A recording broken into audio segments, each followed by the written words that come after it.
Next Gen Hilux. Punta lang tayo sa showroom. Dito sa Toyota San Fernando. 2026 Toyota Hilux G 4x2 automatic. Yung price, 1,849,000 pesos. Pagdating sa front fascia, maganda naman yung design. Modern and muscular yung appearance. Iba na yung stance nito, lalo na pag nakita nyo sa actual. Full LED na yung headlight with DRL. LED rin yung fog light. May gloss black plastic trim na wala lang. May front camera. May front skid plate or bash plate na metal. 17-inch alloy wheels. Naka-disc brakes sa front, drum brakes naman sa rear. Ito yung sinasabi ko kanina na iba na yung stance compare sa previous generation. Mas mataas siya ng konti kaya hindi siya mukhang nakayuko or nakasubsob. Sinukat ko na lang siya sa kamay. Nasa 8 fingers yung gap. Gloss black yung side mirror cover. May camera for 360 view. Hindi pa to equipped ng blind spot monitor. Gloss black na rin yung Hilux badge. Gloss black din yung door handle with smart entry button. Mas mataas na yung ground clearance ngayon compare sa previous generation. Check natin yung interior. Bago na yung design ng side stepboard. Hindi na siya yung mahirap tapakan. Mas nakalabas na siya sa rocker panel or door sill. Naka-fabric seats. Manual seat adjustment sa driver. Same sa front passenger. Sa door panel, soft touch leather. Soft leather din sa armrest. Power window switch na automatic. Leather wrap steering wheel. Naka-hydraulic power steering pa rin to, kaya expect nyo na medyo mabigat yung steering feel. Medyo rubberized yung feel ng steering wheel controls. Tilt and telescopic adjust yung steering column. Fully digital na yung instrument cluster. Push start ignition. Pagdating sa visibility, okay naman, mataas yung ride height. Kitang-kita yung hood. Hindi rin sobrang kapal ng A-pillar, kaya less blind spot. Hindi lang ako sure sa screen size, pero parang same lang sa previous generation.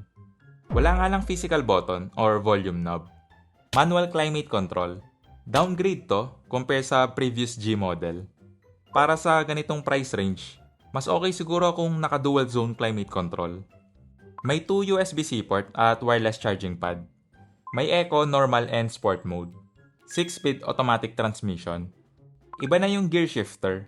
Ine-expect ko na hindi na to matigas or wala nang lagutok kasi hindi na siya gated. Naka-manual handbrake pa rin. Soft leather yung center armrest. Check natin yung storage. Okay lang yung storage space. May 12-volt socket na ngayon. May upper dashboard compartment. Dampen yung glove box.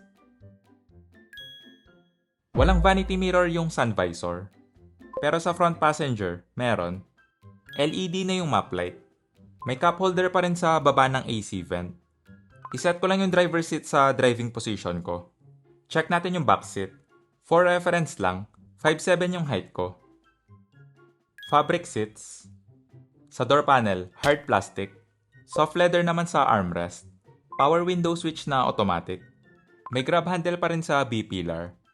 Nakaset na to sa driving position ko, yung legroom. Sakto lang yung knee-room, hindi maluwag, hindi rin masikip. Parang nasa 4 inches pa yung allowance. Yung foot space, makakapag-stretch ka pa.